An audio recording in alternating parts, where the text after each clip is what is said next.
quando eu tinha 8 anos de idade, foi a primeira convenção de jornalistas que foi na minha vida, e tinha um palestrante lá que deu uma palestra sobre musculação cerebral. Eu não sei se eu segui a risca o que ele falou, porque eu virei advogado, né? Mas estamos aqui tentando. É um grande orgulho da minha pessoa e da FEFESP trazer aqui para falar com vocês o professor, radialista, pomodoro, escritor, Pierluigi Piazzi.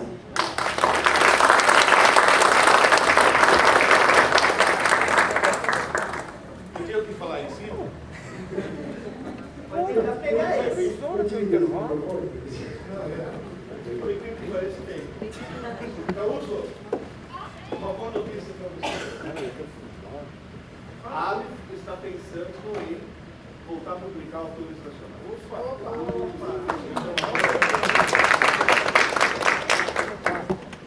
Eu tenho que insistir muito com a dona, que é meio cabeça dura, comigo ela não me ouve. Fala do seu filho, fala do seu filho. Exatamente, é o Adriano que está cuidando disso. Eu posso falar sempre com o senhor trabalha alguma coisa? Se eu falar nesse tom, vocês me ouvem, né? Tranquilo. Eu posso pedir para baixar um pouco as luzes? Eu queria... Bom, vocês estão falando com um aficionado de ficção científica. Leitor, editor, e fui promovido como dono, porque eu fui o único editor desse país que teve coragem de publicar o dicionário e a gramática português Klingon português.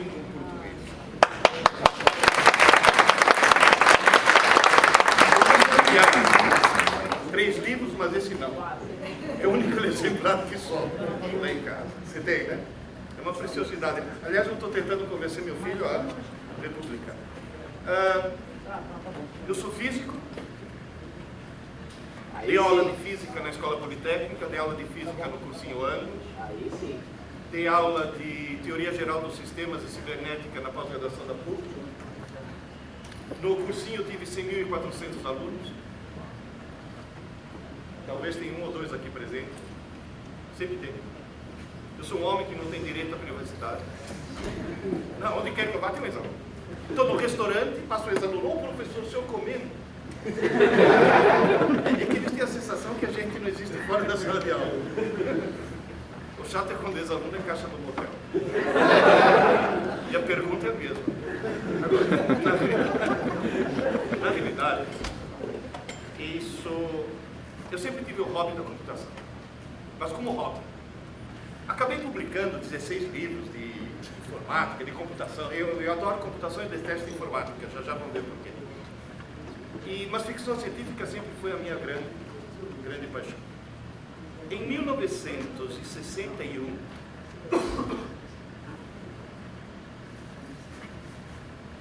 eu me defrontei com isso.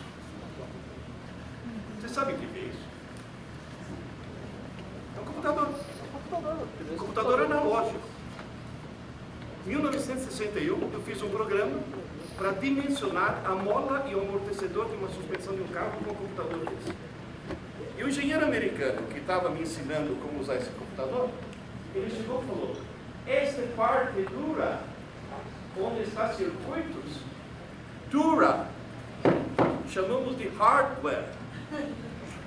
Esta parte mole, que vem um fio aqui e outro aqui, conforme programa, os fios fazem programa, os fios nós chamamos de software.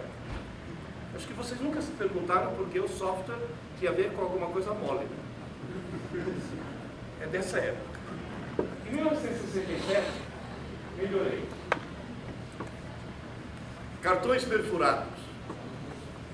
Foi o primeiro computador digital que eu programei. Foi na Universidade de São Paulo, na Faculdade de Saúde Pública IG. Aí eu comecei a me apaixonar pelo computador. Em 1980,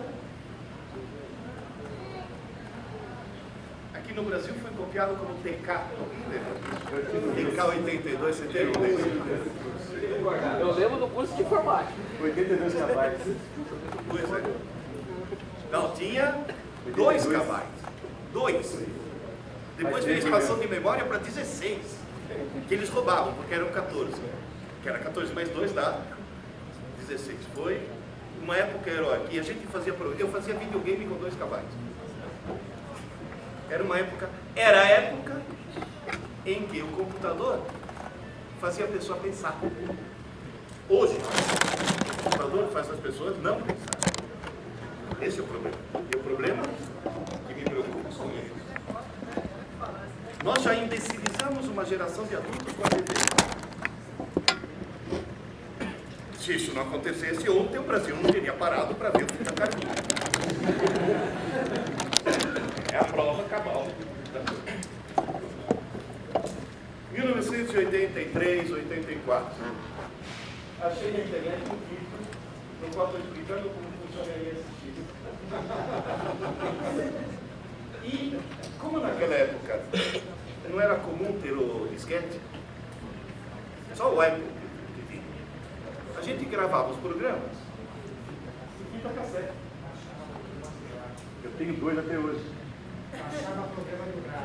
Eu ia na Rádio USP, eu fazia o software, gravava na minha fita cassete, ia na Rádio USP, que era FM estéreo. Num dos canais a gente falava, no outro eu ligava no meu gravador, avisava a patota, falava 3, 2, 1, play, era eu. E aí vinha os códigos, o pessoal, era eu. Ou seja, a gente fazia download wireless antes de existir internet. Era download wireless. Então, na realidade, foi uma época heróica, uma época muito gostosa, uma época fantástica. E aí foi infeliz. Eu publiquei tantos livros e tantas revistas que existe no Brasil uma desgraça chamada notório saber. Eu fiz questão ao longo da minha vida de jamais fazer um mestrado ou um doutorado. Por uma questão de princípio. E aí me arrumaram a equivalente ao doutorado e virei professor titular de técnicas avançadas de processamento de dados. Eu dava aula do quê? Noções de computação quântica, isso que vocês estão vendo aqui é um computador quântico. E noções de inteligência artificial e configuração de redes neurais. E aí, eu descobri uma coisa. A inteligência artificial, naquela época, ela funcionava da seguinte maneira. O cérebro é como se fosse uma caixa preta, não sei o que tem lá dentro. E eu quero um programa, por exemplo, que saiba fazer diagnóstico de, sei lá, de um ginecologista. Então o que o cara faz? Vai no ginecologista, vê todas as entradas que ele recebe, exames, ele explica que o foco, o que ele fez, o que ele não fez, e vê o que ele produz a partir disso. E a gente faz o computador imitar o comportamento. Para as mesmas entradas, deveria produzir os mesmos diagnósticos. Então, nesse caso, a inteligência artificial está tentando copiar o comportamento de alguém. Só que de 15 anos para cá, conseguimos abrir a caixa e olhar dentro do cérebro. Mesmo. Quer dizer, olhar o funcionamento no nível do neurônio. E aí, o que aconteceu? Agora, não se copia mais o comportamento. Hoje se copia o funcionamento do neurônio. Estamos muito longe ainda. Nós estamos copiando o funcionamento. E aí eu tive que mergulhar na área de neurociência. E comecei a estudar o cérebro. Escrevi telescritos, esse para alunos, esse falei que é para os pais, para os familiares, mentira, para as mães. É, a parte mais terrível da escola são as mães. Não, e mãe que estuda pedagogia então é uma desgraça. Porque aquelas notas de palpite, se estuda pedagogia, tá bom. Esse daqui é para professores. Nisso fiz uma coisa estranhíssima. Aliás, quando terminarmos, eu trouxe um jogo dele para sortear para um de vocês. Nisso daqui, eu coloquei várias questões e uma provinha no final e não dei a resposta de nada. Mas coloquei o endereço de e-mail dizendo, me manda a tua opinião sobre o livro que eu te mando um link com as respostas. É automático. É automático porque estou recebendo milhares de e-mails. Não é exagero. Esse daqui já foram 70 mil. Milhares. Você sabe o que todos eles dizem? Pena que eu não li antes. Pena que eu não li antes. Pessoas que passaram horas e horas e horas da vida deles estudando que nem loucos da forma completamente equivocada, de maneira completamente incompatível com o funcionamento do cérebro, jogando horas e horas de sua vida na lata do lixo. Quando estudar é uma coisa simples, rápida e facílima. Mas o grande problema é que o bichinho veio sem manual de instruções. Esse daqui é muito rápido. E é um idiota. Não. Gente, eu programei meu GPS para vir para casa. Certo? Na Praça da Sé eu entrei em desespero. Ele me levou até a Praça da Sé. O que ele queria que eu fizesse na Praça da Sé são mistérios que só ele sabe.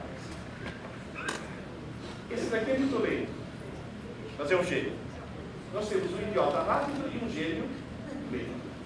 Está dizendo que eu conheço algumas pessoas lentas, porém idiotas. Mas isso já é caso muito. Agora, o que me preocupa, sabe o que é? Os pequenininhos. É que de tanto valorizar isso, esqueceram como se usa isso. Não sabem mais fazer uma conta de cabeça. Não sabem mais ler. Não sabem mais a tabuada. E tem um bando de pedagogas idiotas que falam, não precisa. Hoje tem uma calculadora, para que precisa tabuada? Então eu falo, então para que precisa andar? Tem tanto na cadeira de roda, tem um evento aqui do lado, tem... vamos usar a cadeira de roda. Gente, esse é muito melhor que isso. No 5º ano da engenharia da computação, eu cheguei para os meus alunos e falei, atenção, prova, última prova do 5º ano. Matemática terrível. Eles me olharam assim e falei, regra de 3. Um cérebro humano tem 100 bilhões de neurônios.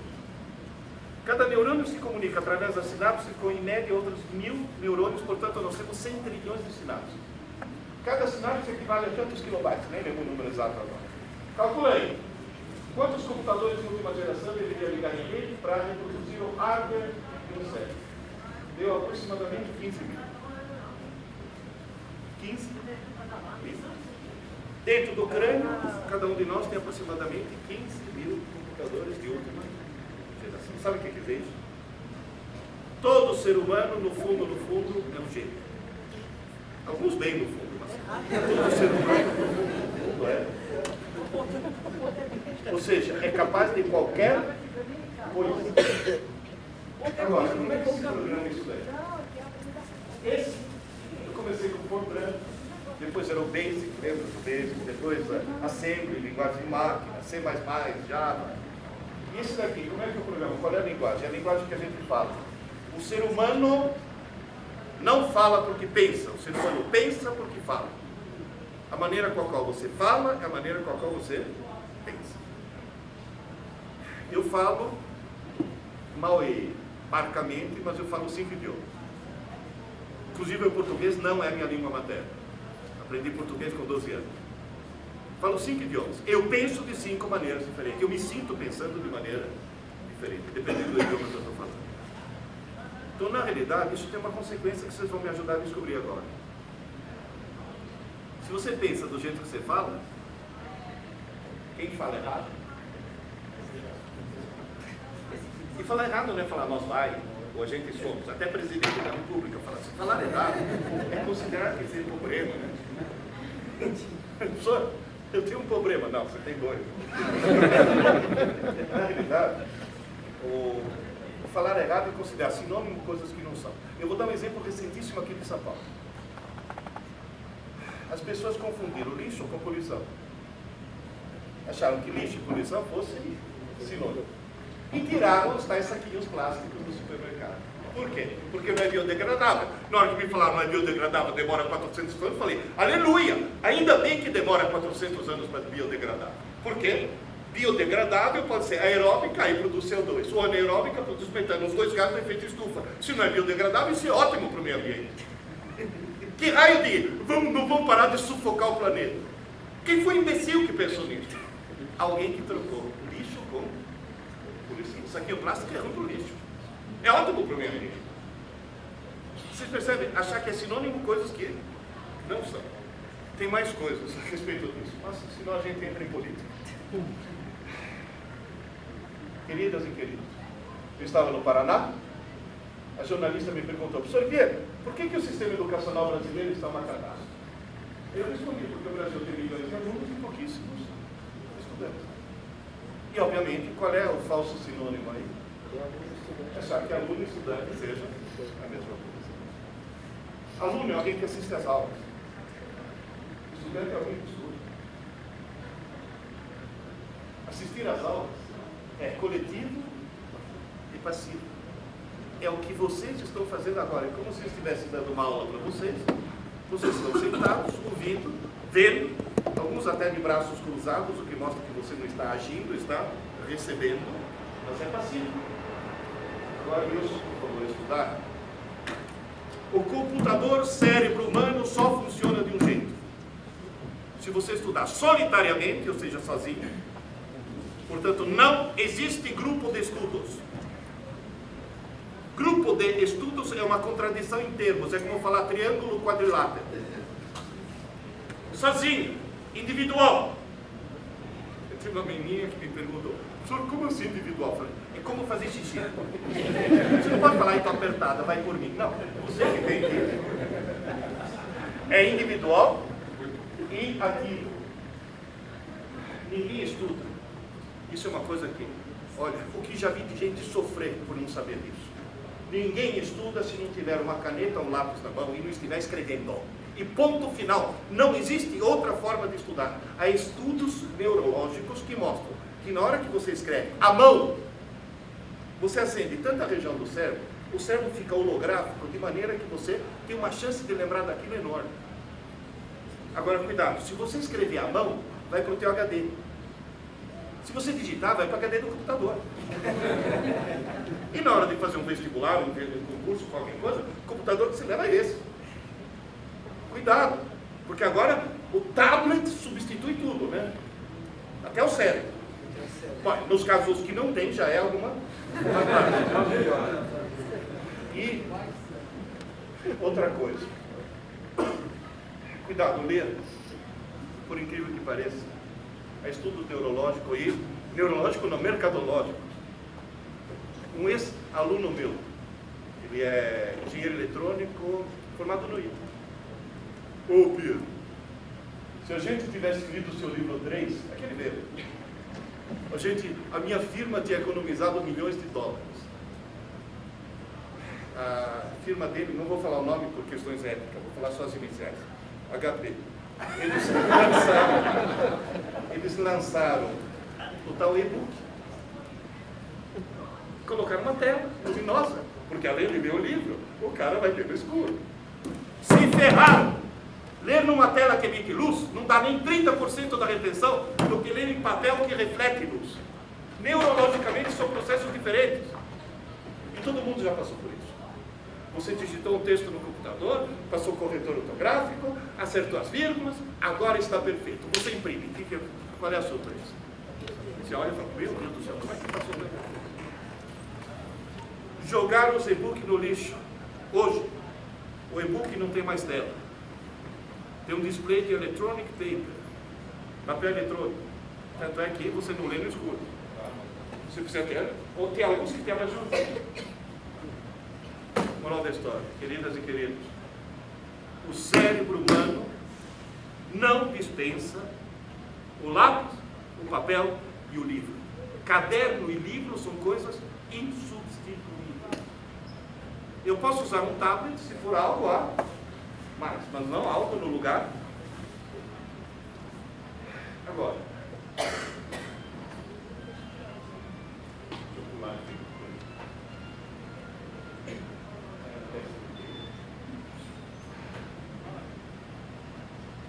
eu uso uma metáfora. Eu sempre digo que existe uma escada na frente de cada um de nós, chamada escada da inteligência.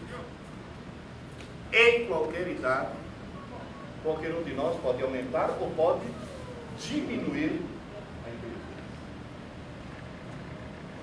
De que cor são meus olhos? Azuis, muito bem. E o ano que vem, de que cor que eles vão ser? Depende do que? Vão ser azuis, né? Provavelmente azuis. Por quê? Genética. A resposta certa é essa.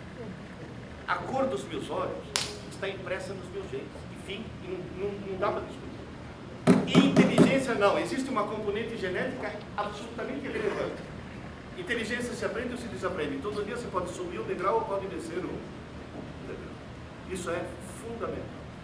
E as pessoas costumam ficar paradas no mesmo degrau por não saber nem sequer da existência da escada. E nem sequer sabem disso. Quem não sabe disso é o Ministério da Educação no Brasil. Não, gente, eu estou falando agora uma denúncia seríssima. A educação brasileira está na mão de idiotas. Idiotas e desonestos. Idiotas porque são incompetentes. Desonestos porque estão falseando o resultado. Você assiste propaganda na TV da moça subindo a escada do IDEB. Aquela escada é falsa. Eu já fui fazer, eu estou dando assessoria para um monte de prefeituras, as professoras vêm falar comigo. Professor, a secretária da Educação mandou passar cola para os alunos, para ver eles conseguirem um melhor resultado no IDEB. Gente, quem diz isso não sou eu. Não existe controle de qualidade sem auditoria externa. Todo mundo aqui já ouviu falar no Enem? Aquele exame que vaza? Se o Haddad ganhar, vai secar o lago do Ibirapuera. Da aclimação.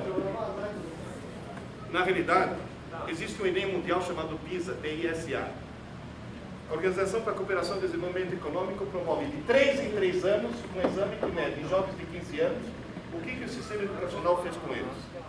O Brasil participou pela primeira vez em 2003.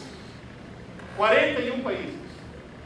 Toda manhã, quando eu acordo, levanto os olhos aos céus e falo: obrigado, Senhor, por ter criado a Tunísia. Muito obrigado por fazer a Tunísia existir. Porque se não fosse a Tunísia, nós seríamos o futuro. Eles estavam ali fazendo. Sabe por quê? Só na cidade de Buenos Aires tem mais livrarias do que no Brasil inteiro. Vou repetir.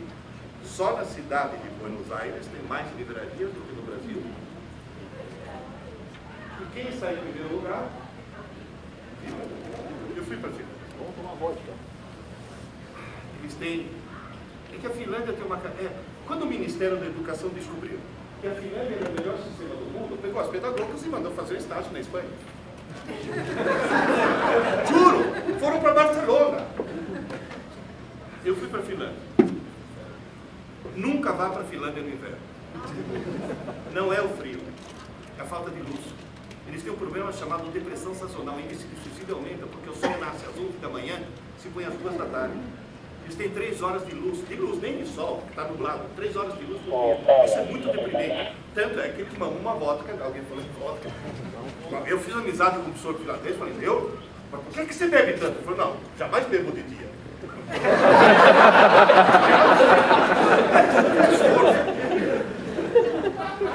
que tem de importância na Finlândia? Primeiro, a Finlândia é um país altamente feminista. Todas as mulheres finlandesas trabalham. Metade do parlamento finlandês é de mulheres. Maravilha. Eu sou feminista.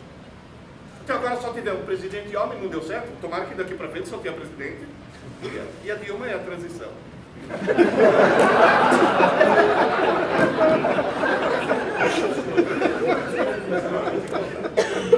Na Finlândia não existe empregada doméstica, não tem quem tome conta das crianças quando a mãe trabalha. Todas as escolas finlandesas são período integral, porém, só tem aula pela manhã. De manhã, elas estão cheias de alunos. E à tarde, estão cheias de estudantes. De pessoas que fazem esporte e outra atividade, mas a lição de casa é feita todo dia. E a lição de casa não é um complemento da aula. A aula é um preparo para a lição de casa. E nós vivemos um país sem lição de casa. Onde se acha que na aula o cara aprende. Na aula aprende coisa nenhuma. A aula não foi feita para aprender, foi feita para entender. Quem está falando isso é um professor que tem 50 anos. Gente, agora em janeiro eu vou completar 70. Comecei a dar aula com 18. Na aula não se aprende, na aula se entende. 2009, 65 países participaram. Está o homem e a Tunísia passou assim. Quem está atrás da gente? Agora, por favor, olhem todas essas bandeiras. Eu coloquei o Kirguistão porque foi o último colocado, coitado. E coloquei a Tunísia só para mostrar quem passou o Brasil. Mas com exceção dessas duas bandeiras, todas as outras são de países que eu nunca fui. Só nesses dois eu nunca fui, nesses todos eu já fui. Todos.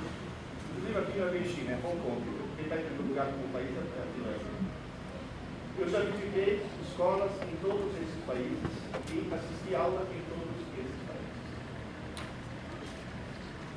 E agora estou andando pelo Brasil inteiro, tentando explicar para as pessoas o que eu aprendi nessa semana. Queridas e queridos, todo país onde os professores são treinados para darem boas aulas. Todo país onde a aula é caprichada ao máximo, se compra equipamento eletrônico para que a aula seja cada vez mais motivadora. Nos países onde, se eu quero que o aluno aprenda mais, eu aumento a carga horária, aumento o número de aulas. Todos esses países estão no fundo do poço. Porque são países que valorizam a aula e não o estudo. Inclusive o Brasil. Os países onde a aula é importante, mas o pós-aula é muito mais importante, estão lá em cima. E tem um país, não me vem com história, falta verba. Não é falta de verba, é burrice da pedagogia. A pedagogia brasileira acha que na aula se aprende. E tem um país onde se acha que na aula se aprende. E não tem problema de verba nenhum. Estados Unidos, tem dinheiro sobrando. Olha lá, 30º lugar. Por que estão no fundo do poço? Por que eles não estão competindo com a Finlândia? Ou com a China, até com Hong Kong? Porque eles acham que se aprende na aula. E não valorizou. Esse é um ponto 6. O que fez reduzir tudo isso? Eu queria deixar bem claro que quem coloriu os slides não fui eu. Não era coincidência, está bem claro. Foi a Nádia? Foi a Nádia. Não, foi a Luísa, minha filha loira. Eu tenho uma filha loira e uma mulher loira. Hein? Pois é, porque é fofoca. Agora vejam bem. Homem fofoca, sim. Os homens estão ficando até mais fofoqueiros do que as mulheres. Se esse rapaz estivesse aqui em carne e osso, nós estaríamos sendo mal educados. Como está na TV, eu posso ser mal educado com a TV. Porém, a TV está em tudo que é canto. É onipresente. Você vai na padaria, tem TV ligada. Você vai no restaurante, a TV está ligada. Você vai na casa das pessoas, a TV está ligada. De tanto se acostumar a não prestar atenção na TV, começaram a não prestar atenção nas pessoas. Vocês têm ideia do que, por que eu pedi para fazer essa palestra sem microfone? Porque se eu estivesse usando o microfone, minha voz seria uma voz eletrônica. Menos chance de vocês prestarem atenção. Vocês sabiam disso? É impressionante o que a TV já fez. E não é só isso que a TV já fez, né? Posso dar um conselho? Desliga a TV. Eu sou ligado à TV em 2 ocasiões, agora em 3. Não. Domingo à noite está passando Star Trek. A outra ocasião é para assistir um programa à tarde que eu adoro. A terceira, agora deixei de fazer, quero assistir Jogo do Palmeiras, já parei. Eu também, viu? Tá difícil. Um programa à tarde, ninguém é qualquer. O melhor programa da TV. É um seriado americano. Todo mundo odeia a Cris. De madrugada. É fantástico. O meu ídolo é a Rochelle.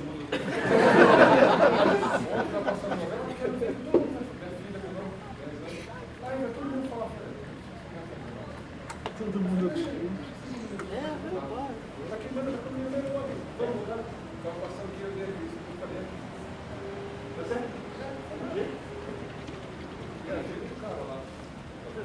Eu comecei a dar aula em 1961. Em 2011 completei 50 anos. Deu certo. Ó. O nível dos meus alunos fez isso. Estou falando sério. Ué, chega no cursinho aluno de 18 anos, no ano seguinte chega aluno de 18 anos, no ano seguinte chega aluno de 18 anos. Portanto, a idade não é parâmetro fixo. Quem está mudando? O mundo. O mundo. Principalmente a audiência da TV. A TV imbecilizou, está imbecilizando a humanidade. Mesmo. E de 7 anos para cá, em vez de cair, despencou. Internet. Eu vou citar só 3 coisas, depois vocês tiram as conclusões. Número 1. Dr. Glenn Wilson, médico psiquiatra do King's College de Londres, há 6 anos atrás fez uma pesquisa que descobriu que o uso compulsivo do computador, da internet, produz uma redução no conceito de inteligência que é o dobro do que se o jovem fumasse continuamente maconha. Eu falei isso numa turma de colegial, um virou e falou: professor, vou vender o computador e comprar maconha. Eu falei: não, não estou falando que uma coisa é boa, as duas são ruins, só que uma é pior do que são as seguras. Quando ele fez esse trabalho, teve gente que falou: exagerou, hein? Exagerou? Uma universidade americana pediu a colaboração dos alunos para fazer uma experiência. Os alunos toparam. Tirou celular e computador por 3 dias. 3 dias. Teve aluno que vomitou, teve cara que ficou com febre, teve cara que teve convulsão. Tiveram a mesma síndrome de abstinência do que se fosse dependente químico. E não precisa ir longe. O Hospital das Clínicas acaba de inaugurar um serviço de desintoxicação da internet. Olha, aqui, Hospital das Clínicas. Desintoxicação da internet. Aliás, eu perguntei para o médico: como é que ele ficou lá? www.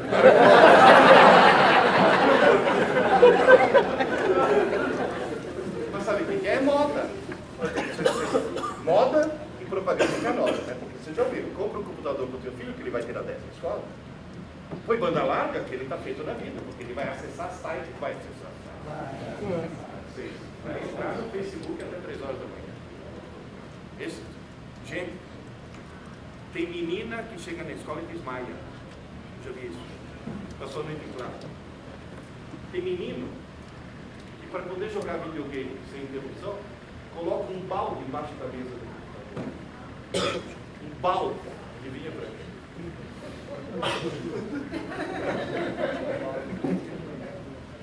Reinventaram o pinico. Professor Pierre, ninguém avisa. Adianta avisar? Está na moda. Está na moda. Há 60 anos atrás, não estava na moda um remédio magnífico que não deixava as mulheres grávidas sem enjoo no começo da gravidez? Aí todas estão tomando. Sabe rádio cabeleireiro? Que uma fala para outra: olha, mas é uma maravilha. Milhares de mulheres tomaram o remédio que não deixava enjoar. Aí, filhos que tinham pés que nasceram sem perna, com pés sem perna, com mão e sem braço, com orelha e surdo. Milhares! São as vítimas da talidomida. Você sabia que o Brasil é um dos raros países do mundo que tem uma lei que dá pensão para vítimas da talidomida? Um dos raros países que reconhecem o cara foi vítima de um erro médico, cometido, inclusive, meu próprio. Está na moda, né?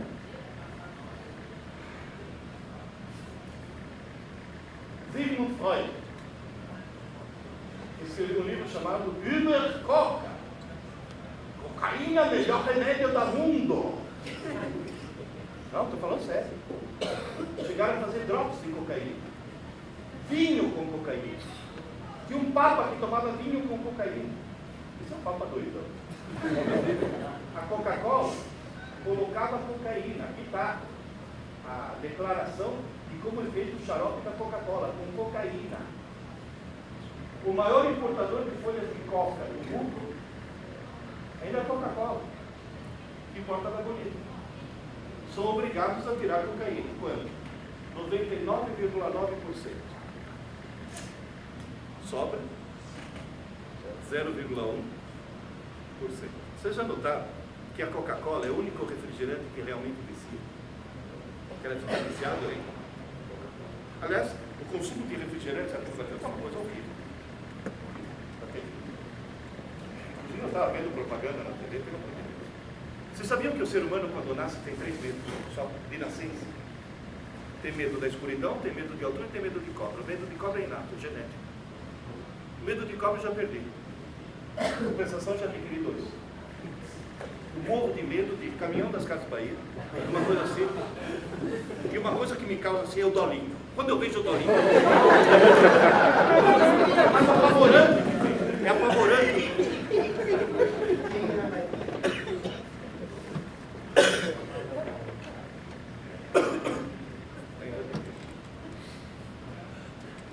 E uma coisa terrível que eu tenho muito medo disso. Falar que tablet substituí-los. Muito bem, vamos voltar no instante. Um desses caras sou eu.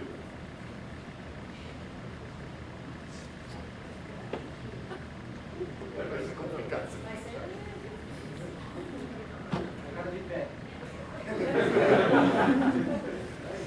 Estamos falando de 1952. Vocês viram que esse cara daqui foi declarado cavaleiro pelo rei da Itália? Porque ele é um professor alfabetizador e foi alfabetizar, inclusive, comunidades na África. Ele tem o título, ele é um nobre, tem o título de nobreza. O equivalente na Inglaterra, Sir. Era meu professor. Sou eu. Com 9 anos. Minha mãe lia um livro de mistério por semana. Agatha Christie, Perry Mason, essas coisas. Berta Cole. Eu odiava. Eu odiava porque eu achava o assassino no 3º capítulo. Aí não tinha graça chegar. Aí eu cheguei no jornaleiro, o jornaleiro chegou para mim, outubro de 1952. Pierluigi, saiu uma coleção nova, além dos livros de mistério, agora a mesma editora está publicando livros de ficção científica. Você não quer levar o número 1? Falei, o que é ficção científica? É para achar assassino? Ele falou, não, é uma espaçonave que vai para Marte, e aí os alienígenas espaçonave. Comprei. Levei para casa, abri, perdi o fôlego, sabe o que você vai? Não conseguia parar, de vez em quando eu levantava, falei, mas é muito bom, e mergulhava naquele livro. Gente, eu fui para Marte. Literalmente eu fui para Marte. Eu entrei no livro, porque ser um leitor não é saber ler. Ser um leitor é ler esquecendo o que você está lendo. Você entra na... Você vive. Isso é ser um leitor. Ser um leitor é falar, eu li o livro e assisti o filme, mas o livro é muito. Isso é ser um leitor. O que eu estava fazendo na semana seguinte? Comprando o número 3, 4, 5. Você sabia que essa coleção está no Guinness? Porque ela ainda existe. É a coleção mais longa do mundo. Eu tenho todos. Eu li todos. Li e reli todos. Esse é o número 1, Azarias e Marcos. Outubro de 52. Esse acabou de chegar pelo correio, 1580. Sim, em italiano. Como eu leio em português, adivinha? Coleção agonal. Leio em francês, coleção Gedi.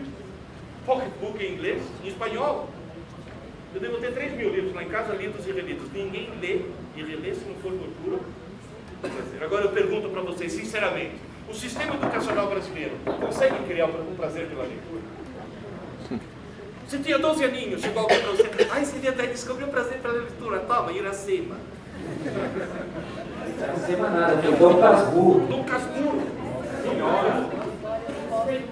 Agora eu pergunto, meu Deus do céu, o cara é um trauma. É um trauma, o cara só. E dentro de todos os tipos de literatura que eu acho que o sujeito tem que começar a gostar, eu acho que a ficção científica é uma das coisas. Porque ela cria sonhos. Ela permite com que você possa... E, gente, vocês viram quantos países eu já fui, né? Ah, e não estão todos lá, porque tem alguns que não fizeram PISA. Eu já visitei escola em 47 países. 47 países. Só que eu já visitei pelo menos 1.500 planetas. Lendo ficção científica, se viaja muito. O primeiro livro era do Arthur Clarke. Eu nas palestras pergunto, quem já ouviu falar em Arthur Clarke? Se um ou dois levanta a mão, é muito. Quem já viu uma antena parabólica em cima de um telhado? Eu falei, então olha para cima, olha para a antena e fala, obrigado, Arthur. Porque aquela antena está apontando para um satélite que está a 3 km por segundo. Tchum! A antena devia fazer chum! E não faz porque Arthur Clarke, muito antes de lançar o Sputnik, calculou que se colocar um satélite acima do Equador a 36 mil quilômetros de altura, ele vai estar a 3 km por segundo. Vai dar uma volta tão imensa que vai demorar 24 horas para completar a volta. Enquanto isso, a Terra gira. Então, eu aponto a antena para o satélite, e enquanto ele está dando a volta, a Terra gira. E, portanto, a antena sempre aponta no mesmo ponto. Então, ela vai na sacada. Isso, pega uma ideia dessa que não faz Geossincronização. Esse é o Arthur Clarke. Esse satélite já é estacionário. Esses são todos os satélites em volta da Terra. E aqui, esse anel que está aqui, hoje, são todos os satélites geoestacionários a 36 mil quilômetros de altura e é chamado oficialmente de Cinturão de Clarke. E esse é um filme que foi feito sobre a vida dele, em que ele era oficial da Royal Air Force durante a Segunda Guerra Mundial. Ele foi um dos caras que ajudaram a desenvolver o radar. Que, aliás, a Batalha da Inglaterra foi vencida pela RAF e não pela Wehrmacht, pela Luftwaffe, porque justamente eles tinham radar e os alemães não. Você sabe por que os alemães não tinham radar? Hitler, por ele, pesquisa. Porque ele falou, já é dinheiro jogado fora, jamais vai funcionar, porque ele vai ricochetear. Sabe aonde? O Hitler tinha absoluta convicção que a gente morava dentro da Terra. Dentro. Do lado dele. Dentro. Tinha que perder a Terra mesmo, cara. A ficção científica não prevê o futuro. Ela cria. Eu estou na 22ª Bienal do Livro. Olha eu. Sabe quem é esse cara? Miguel Nicoleles, um dos maiores neurocientistas do mundo. Miguel Nicoleles estava debatendo comigo. Só para vocês terem uma ideia, eu tenho absoluta convicção que se um dia um brasileiro ganhar o prêmio Nobel, vai ser o Miguel. E ele estava contando a respeito da pesquisa dele. Ele estava falando o seguinte, falou: existem já muitos exoesqueletos que ajudam a pessoa que tem distrofia muscular. Alguém assistiu aqui Avatar? Opa!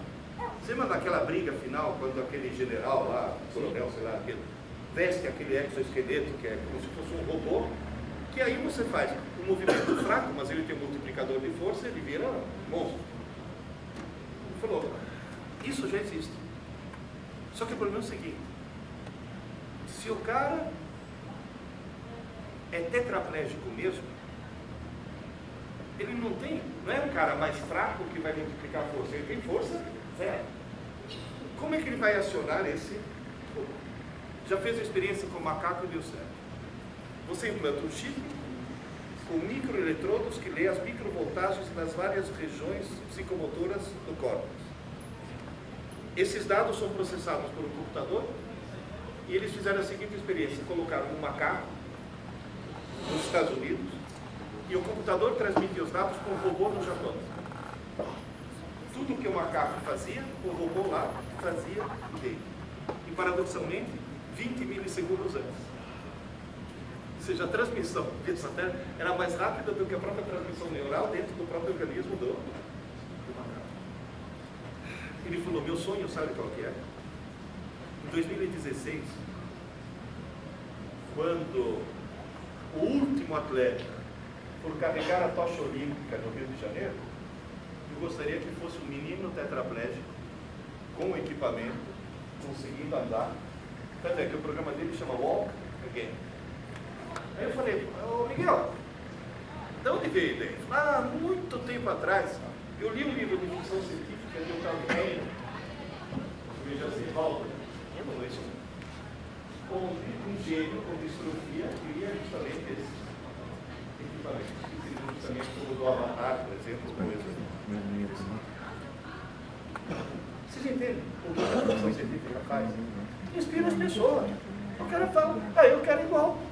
E ele está agora com o programa Walk Again.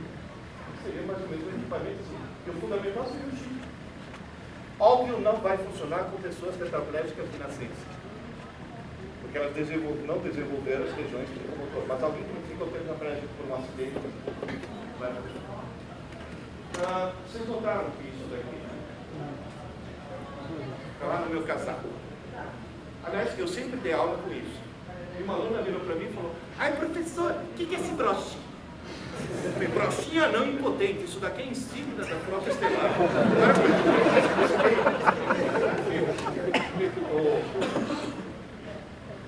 Pois é. Há 46 anos atrás, um jovem engenheiro e o capitão Guido falando do equipamento, falava: quanto é price?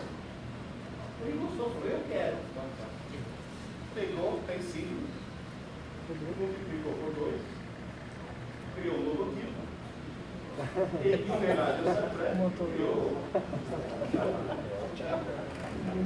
De outros, se vocês têm o celular, é graças ao capitão Guido. Gente, o tricorder, o tablet. Você acha que o pessoal lá da Apple teve uma ideia original? Aliás, a maioria dos casos que trabalham nesse lugar é tudo tracker. E tem uma particularidade.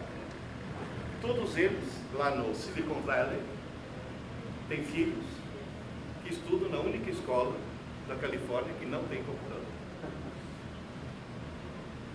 Eles sabem o que é. Eles são vendedores de droga. Eles são drug dealers. Eles estão vendendo drogas. Estão vendendo drogas para crianças. Estou falando sério. É terrível. Meu filho, graças a Deus, gosta de ficção científica. Virou editor. E ele publicou a famosa trilogia da Fundação do Isaac Asimov. Como está pequeno, eu vou ler para vocês. Há uma série muito antiga de Isaac Asimov, Os Romances da Fundação, no qual cientistas sociais entendem a verdadeira dinâmica da civilização e a salva. Isso é o que eu queria ser. E isso não existe. Mas a economia é o mais próximo que se pode chegar. Então, como era adolescente, embarquei nessa. O grupo, Prêmio Nobel de Economia. O cara ganhou o Prêmio Nobel de Economia, porque quando era adolescente ele leu a fundação dele. É inspiração. O cara lê: eu quero ser astronauta. Eu sou físico por causa do Otto Clarke. Eu fiz física por causa disso. O outro virou neurocientista por causa lá do Heinemann. Quando eu crescer eu quero ser bombeiro. Quando eu crescer eu quero ser astronauta. Quando eu crescer eu quero ser engenheiro. Lê Dom Casmurro: quando eu crescer eu quero ser corpo. É a única coisa. Eu li Dom Casmurro, mas eu aprendi coisas pela leitura lendo Escaravelho do Diabo. Exatamente. Cada um tem um primeiro livro que é fundamental. Uma professora de literatura chegou para mim e falou: professor, lá de Santa Cruz do Rio Pardo. O senhor Pinheiro, eu sou professora de literatura e adoro ler. Quase que eu falei: ainda bem, né, filho? Você está falando sério. A minha irmã é professora de história e também adora ler. E agora, cuidado, eu vou reproduzir as palavras dela, tá? Não é opinião minha. Foi o nosso irmão, professor, uma besta, que não lia nem bula de remédio. Além de tudo, o desgraçado é corintiano. Mas aí minha irmã pegou um ônibus, foi até Ourinhos, e no shopping de Ourinhos, na livraria, atenção, pegou o ônibus para achar uma livraria. Vocês percebem em que país vivemos? Pegou um ônibus para conseguir achar uma livraria. Achou um livro intitulado Aventuras e Desaventuras do Timão. Comprou. E deu para o irmão. O irmão era tão corintiano, mas tão corintiano, que apesar da aversão que ele tinha pelos livros, ele simplesmente... O que eu fiz? Apertei o botão errado. Se dignou a folhear. E... está salvo. Ele descobriu que o livro contava histórias do Coringão maravilhosas, muito melhor do que ligar na rede Bandeirantes de TV e ficar ouvindo o abominável Milton das Neves. Ele adorou. Logo em seguida ele estava lendo a biografia do Rivelino, porque muita gente acha que é o Marcelinho Carioca, não é? O verdadeiro ídolo do Corinthians foi o Rivelino, o ícone.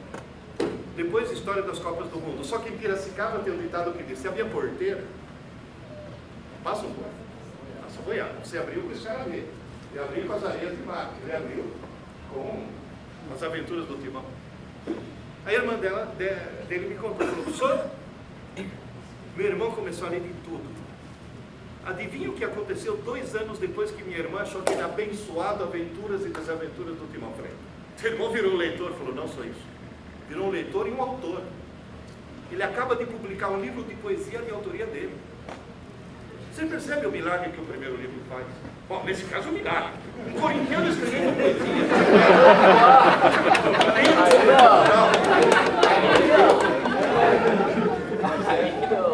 Tem que achar. Você sabe o que eu falo para os meus alunos? Eu falo, querido, em alguma prateleira de alguma biblioteca tem um livro que está saltitando dentro. Me lê, eu sou teu livro. Você tem que achar. E a técnica é simples. Começa a ler, está chato, para e começa a ler. Até achar. E normalmente acha logo. Não é? Porque são vários os livros saltitando. Agora, cada um tem o seu. Não dá eu chegar. Por exemplo, eu dou ao cara o direito de gostar de um cachorro. Mas não é porque ele gostou que os outros são obrigados a gostar. Essa é a minha tese. Cada um tem o seu. As minhas alunas não me vieram com o tal do Crepúsculo. Eu estava no Acre, em Rio Branco. O Acre existe. Eu estava no Acre, em Rio Branco. O avião para São Paulo ia sair às 2 horas da madrugada, porque esses voos lá do norte, do nordeste, é de madrugada. Falei, vou comprar um livro que eu ouço. As minhas alunas, Crepúsculo, eu comprei Crepúsculo. Como me arrependo? Juro, eu cheguei na metade e falei, não dá, esse vampiro é muito mole. Ele vai matar logo, desgraçado. Falei, bela, parece um adolescente de malhação. Não, e quando eu voltei para São Paulo, uma aluna me cobrou. Professor, é uma obra-prima. O senhor não vai terminar? Eu falei, eu tinha que me menstruar, não quero. Eu sou biológico para terminar o livro dele. Cada um tem o seu. Esse quer o grande. E outra coisa. Quem lê monta imagens mentais. Quem só assiste TV e não lê, não consegue imaginar. Esse é o grande e gigantesco. Eu dou aula de física, às vezes dou questões em que o aluno sabe física e não consegue resolver a questão porque não sabe transformar um enunciado numa figura. Teve um, foi gozação, ele era humorista, mas ele fez uma piada que não está longe da verdade. Eu estou andando pela sala, os alunos resolvendo exercício, de repente parei e falei, ô meu, para de equacionar. Por que, professor? Porque se você equacionar, você chega na resposta daqui a 10 minutos, já fizeste te dá 3 minutos. Se eu não equacionar, como é que eu acho a resposta? É simples, usa a imaginação. Não está escrito aí, um carro ultrapassa um trem? Falou, tá, fecha os olhos e imagina um trem. Falou, professor, não dá, está escuro. Ele fez uma piada. Mas olha, não está muito longe da verdade. De tanto desse... Ué, alguém aqui, acho que não, acho que eu sou o único que não nasceu. Eu fui fundado. Alguém aqui já ouviu falar em novela pela rádio? O cara tinha que imaginar tudo. Era fantástico, só tinha uma decepção. Na hora que encontrava isso, aí era decepção. Mas tinha que imaginar absolutamente tudo. Portanto, a leitura é insubstituível. Ninguém sobe a escada da inteligência se não for um leitor. Ninguém é um leitor se não for alguém que lê muito, ninguém lê muito se não for alguém que lê muito. Agora eu vou falar sobre Star Trek. Pearl Harbor ainda estava ardendo nas almas dos norte-americanos. A raiva estava lá. O dia o Roddenberry colocou como piloto no Japão. Qual é a mensagem subliminar? No futuro não haverá mais guerras, seremos amigos. Em plena Guerra Fria, conflito União Soviética e Estados Unidos, quem era o navegador? Chekhov. Mensagem subliminar: no futuro seremos amigos e aliados. No Alabama se tomava whisky black and white em copos separados. Eles, no ônibus eles separavam no que gravava black and white. A TV do Cura. E quando resolveu seguir uma carreira solo para sair do seriado Star Trek, o Martin Luther King chegou para ela e falou: Michelle, pelo amor de Deus, continua no seriado, não sai, porque você está fazendo mais pela nossa causa do que eu com todos os meus. Mostrando um oficial em pé de igualdade. No Brasil, felizmente, já nos livramos no Exército e na Aeronáutica. Ainda não nos livramos na Marinha. Ainda existe preconceito, tá? Pânico! Pânico, se lembra assim? O pessoal que não viu a transmissão do Orson Welles entrar em pânico, Roswell, Área 51, disco voador, pires voador, xícara voadora, era um pânico, era a histeria dos alienígenas. E o segundo em comando tinha orelha pontuda. Era o senhor Spock. Então, na realidade, vocês percebem a mensagem que o Roddenberry estava passando? Ele estava fazendo o que eu falo que a tecnologia fez. O celular, graças ao Capitão Kirk. Agora, posso dizer uma coisa? A falta de preconceito, a paz, quem fez muito foi a ficção científica, mostrando que haveria a possibilidade de um futuro onde essas picuinhas deixariam dele. E o Roddenberry fez uma coisa fantástica. Inspirou. Quantos alunos de medicina eu já dei aula que foram fazer medicina por causa do laboratório? Inclusive, até foi engraçado, uma vez eu estava na Escola Paulista de Medicina, dando uma aula de ultrassonografia, e olhei para um dos médicos, estudantes de medicina, eram médicos formados, eles estavam fazendo pós-graduação. Eu olhei para um dos médicos e falei: você está fazendo medicina por causa do Dr. McCoy. E eu olhei assustado comigo e falou: eu sou fã de Star Trek. Eu falei: eu sei. Como é que o senhor sabe? Eu falei: então considerei. Era, inclusive, a moda. Quanta gente não foi fazer medicina? Quanta gente não sonhou que acabou virando uma ponte de comando de um navio, por exemplo, porque ele se inspirou na ponte de comando da Enterprise? Olha o que eu tinha o Roddenberry. Capitão, o que ele faz? Ele disse: comandante, Dr. McCoy, ele é sentimentos e emoções. E se contrapõe a quem? Fora. Porque é o quê? Razão é ele. Sabe o que ele fez? Pegou as características de uma pessoa e dividiu em três. Freud dizia que nós temos o ego, o superego. Ele montou uma trilogia psicanalítica, para justamente poder enfatizar em cada um deles característica que todos nós temos, uma das. Isso é uma coisa genial. Não, daqui a pouco eu... Bom, temos mais 15 minutos. Comandante? Eu queria mostrar só uma coisa para vocês. O computador, eu falei que são 15 mil computadores, mas na realidade ele parece muito com um computador. Na hora que você vai analisar, você tem uma região aqui que seria equivalente à memória RAM, que é aquilo que o psicólogo chama de memória a curto prazo. E os 15 mil computadores estão aqui, que seria a memória a longo prazo, que seria equivalente a um HD. O cerebelo está muito perto da medula porque ele está gerenciando atividades físicas, por exemplo, andar de bicicleta. Agora, vocês notaram uma coisa: você aprende a andar de bicicleta, você não esquece nunca mais. Agora, por que o resto você esqueceu? Porque você não estudou para aprender. Você estudou para ir bem na prova. Estudar para ir bem na prova não é estudar para... O cara monta um castelo de cartas na cabeça e entra na sala de aula assim, sem chacoalhar a cabeça. Aí, se você chamar e falar: ô Zé, que foi grupo pronto, agora é maduro, tira a nota e logo depois esquece. Você está imaginando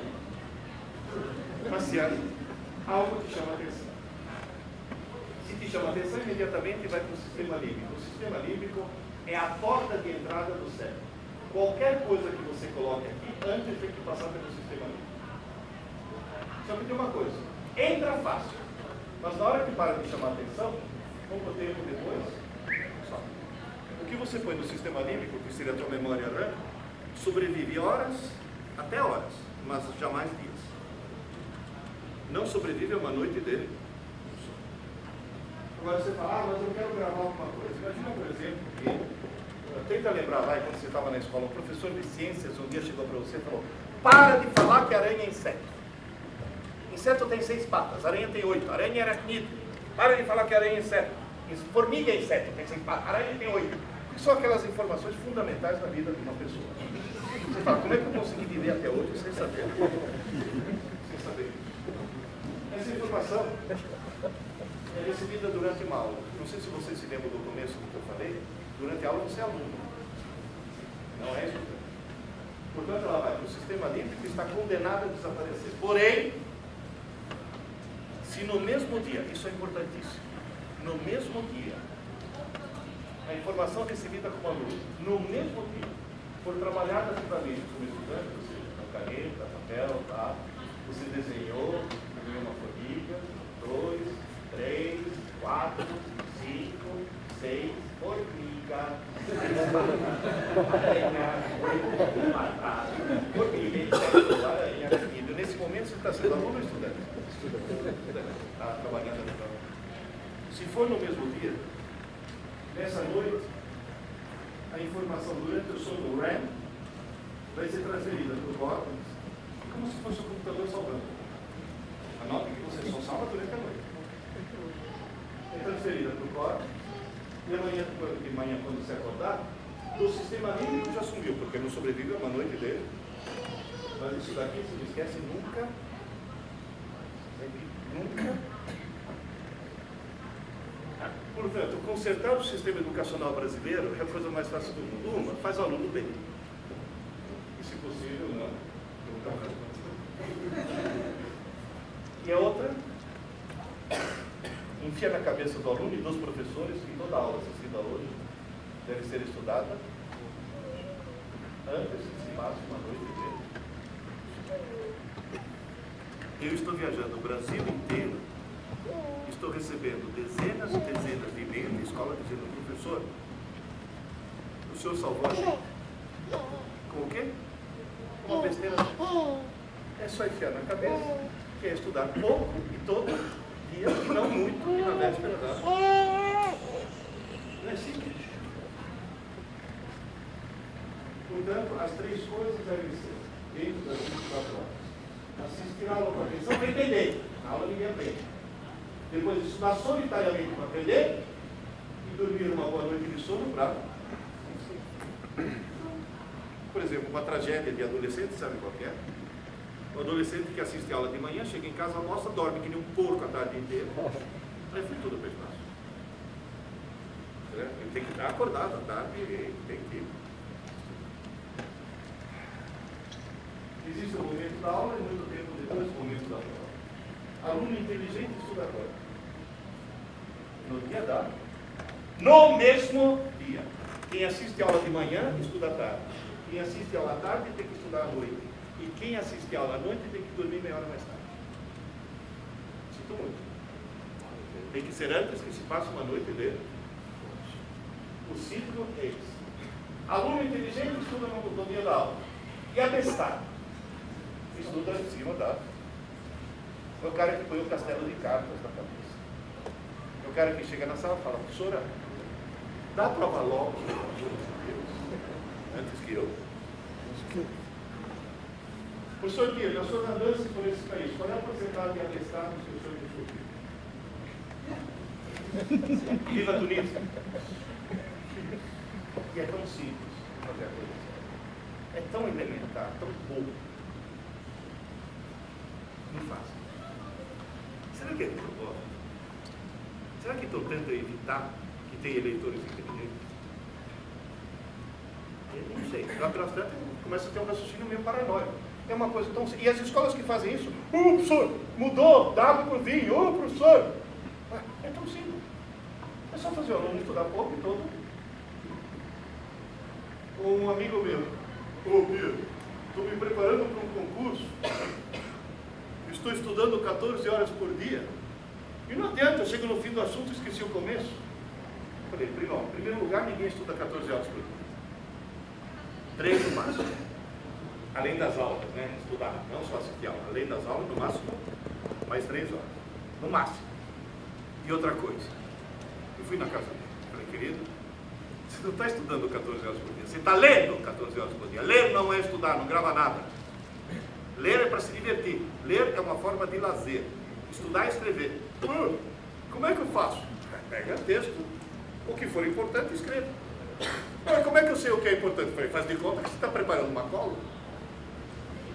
Na hora que você vai preparar a cola, você descobre na hora o que é.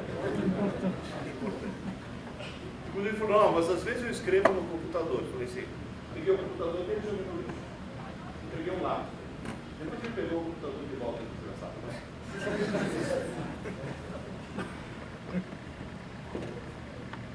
Só para encerrar,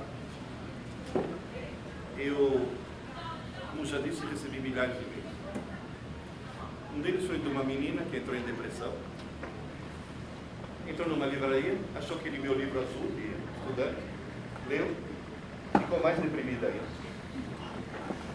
Porque o livro não é de autoajuda, de autoconsciência. É uma consciência que a gente fica fazendo. Me mandou um e-mail enorme explicando toda a situação. Eu vou ler só um pedacinho para vocês. Me chamo Paula, sou de Salvador, Bahia. Tenho 21 anos, e infelizmente ainda não passei nos vestibulares da Federal e da Estadual do curso de Direito. Agora sei porque até hoje não passei, quer dizer, agora, depois de ler o livro. Né? Estudei errado a vida toda. Agora ouça essa frase, por favor. Desde pequena sempre fui a melhor aluna da sala. Porém, só estudei para tirar boas notas. Descobri que nunca aprendi de fato. O resultado foi o fracasso dele com meus vestibulares. Eu me entendia como uma aluna nota 10, pudesse ser reprovada tantas vezes. Faço vestibular. Ela me mandou um e-mail no ano passado que finalmente passou. Posso fazer uma pergunta? A Paula foi uma boa aluna? Boa aluna ela foi. Ela foi uma péssima. Por que vocês ficaram sérios nisso mesmo? Vocês estão fazendo isso sério? Da coisa.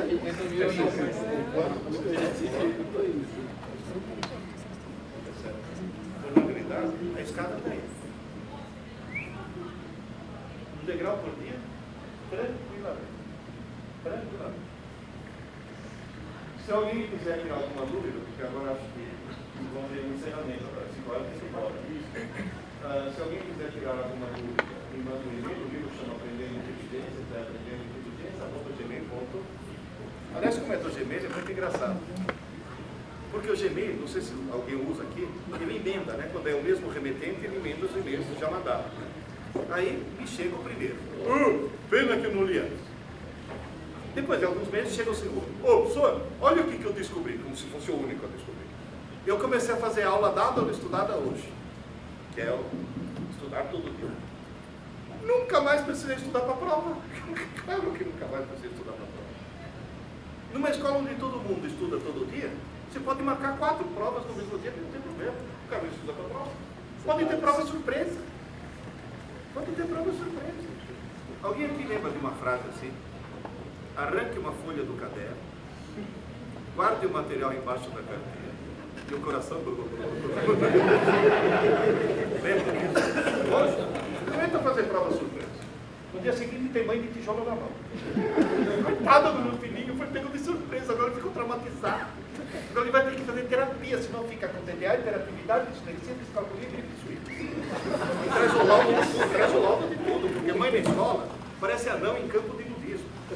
Mete o nariz onde não deve, é uma coisa impressionante que elas dão. E se alguém quiser se aprofundar um pouco mais nesse assunto, tem um site muito feio, porque foi difícil. Neuropedagogia motora. Queridas e queridos, solução é simples. É só fazer as crianças fazerem uma coisa, a criança e os adultos também, uma coisa pouco e uma coisa muito. Pouco é estudar. É estudar pouco, mas todo. O cara que estuda pouco e todo dia está tentando armazenar e consegue as aulas de um dia.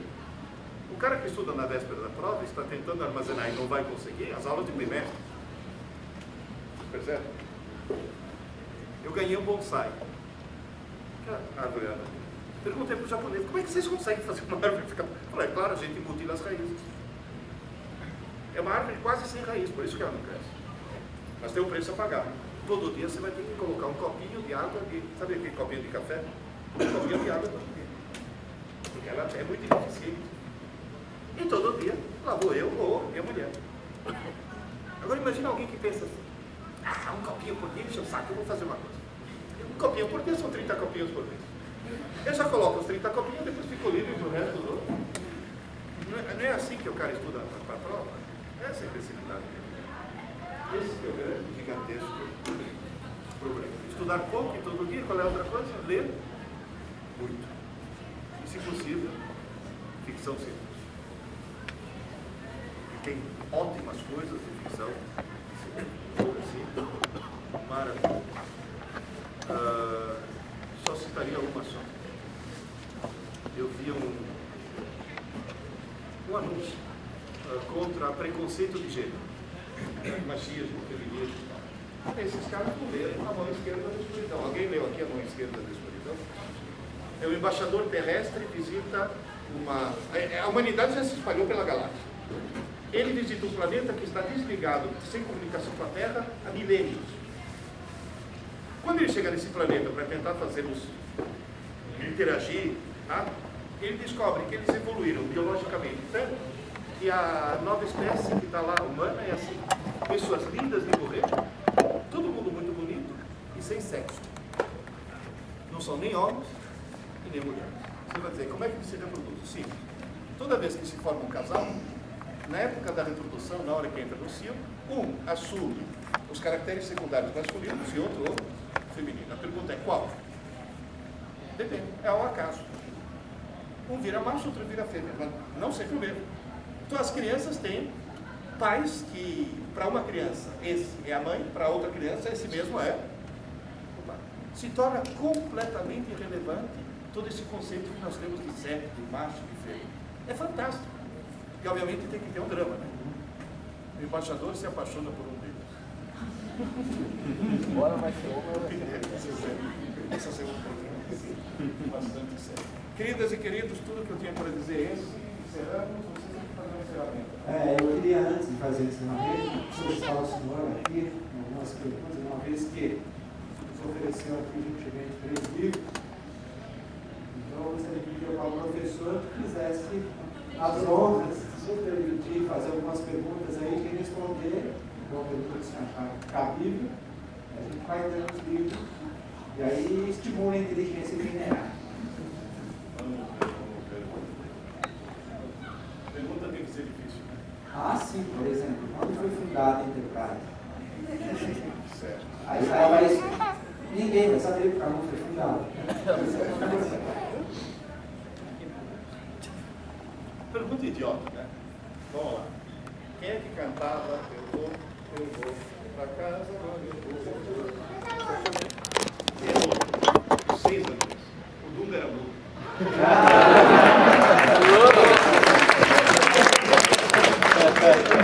Vamos tentar outra. O que desce de pé e corre deitado? Macarrão. Eu quando desço do ônibus. Não, agora eu vou fazer uma série.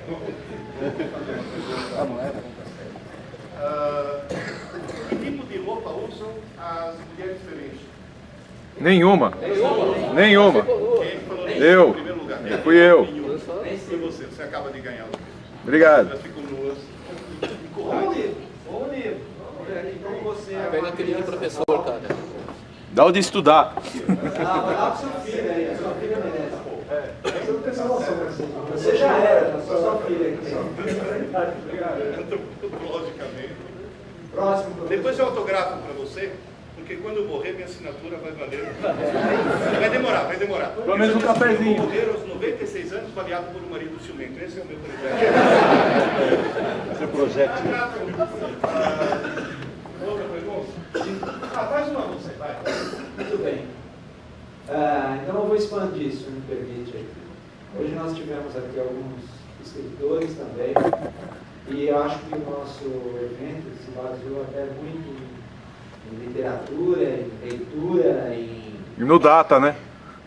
E no data. Tudo tem a ver com o Brent Spinner. Exatamente. Então vamos lá. E inteligência artificial. Inteligência artificial, muito bem. Agora eu entendi a sua dificuldade. O data, tinha irmão? Muito bem.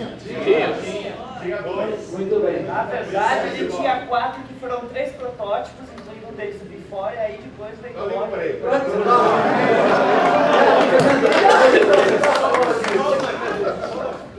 Pelo amor de Deus, Então, de professor que não, é professor qualquer.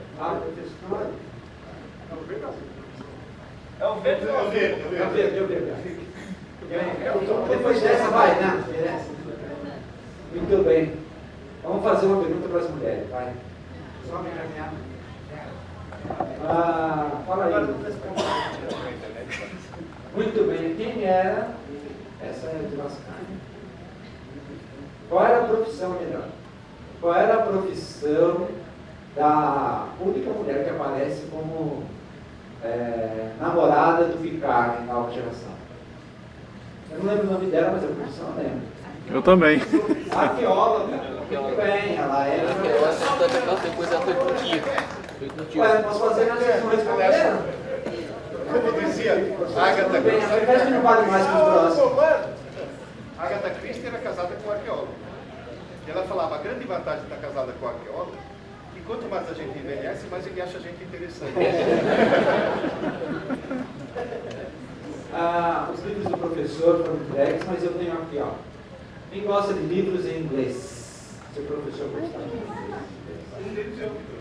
Não, esses não foram. Um deles. Esses aqui são livros em inglês, é o I'm Not Spoiled. Já tem? Não, esse aqui é inglês, você vai conseguir ler em inglês? Não.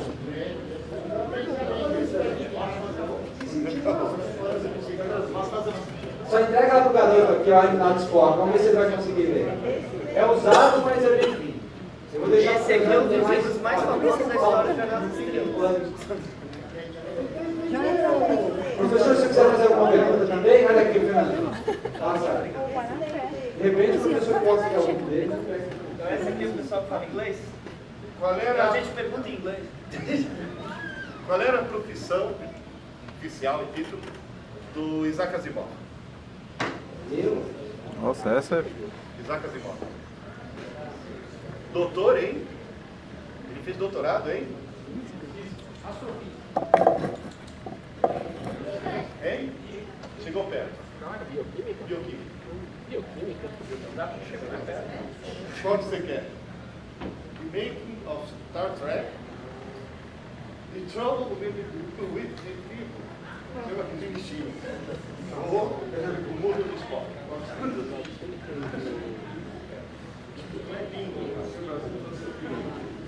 Com as traduções aqui para o carinho.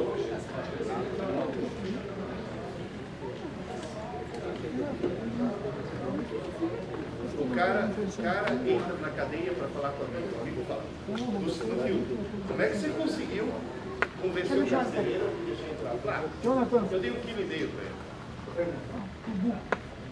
Aí eu fui investigar. Era na Inglaterra, o cara deu 3 litros. Não só trazer, como converteu o militar. Gente, olha que belo presente do professor. Cartas do Crepúsculo.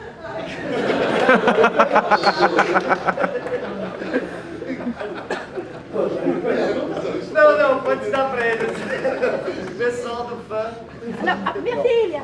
Responder pergunta. Qual que é o nome do meio do Capitão Kirk? Vocês querem? Coloque em primeiro.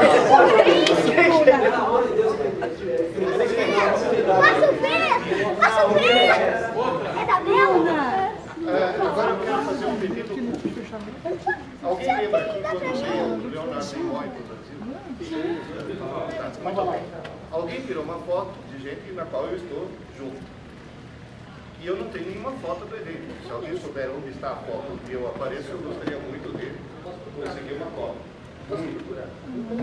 Inclusive, porque eu não tive chance de pegar o autógrafo dele, porque ele quis pegar o meu. Eu publiquei um livro no qual apareceu Spock, cara, em português. Aí eu entreguei para ele e falei, você deve ter em todos os idiomas do mundo. Ele falou, não, em português não tem. Eu entreguei e falei, não, assina. Então eu tenho um autógrafo por Nimoy e não tenho autógrafo dele. Você comprou R$50 dele? Não.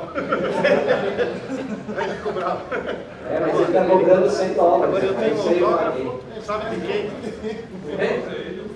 From your favorite blonde. Por isso que eu paguei? Quem é que escreveu? From your favorite blonde. Tasha. Quando ela veio me entrevistar. Bom. Pergunta aqui. É para ser médio, raso ou difícil? Difícil? Tá bom. Qual que é o nome da mãe do Kiko? O nome da mãe do Kiko. Pediram difícil. Isso é fácil. Não, essa é a nome da mãe do Kiko. Eu falei pra pedir médio. É o nome da atriz que fez a mãe do Kirk, do Spock no novo filme. Wynonna. É, exatamente. Kiko. Qual que você quer? Esse aqui, essa videocast em inglês. Esse livro que trouxe.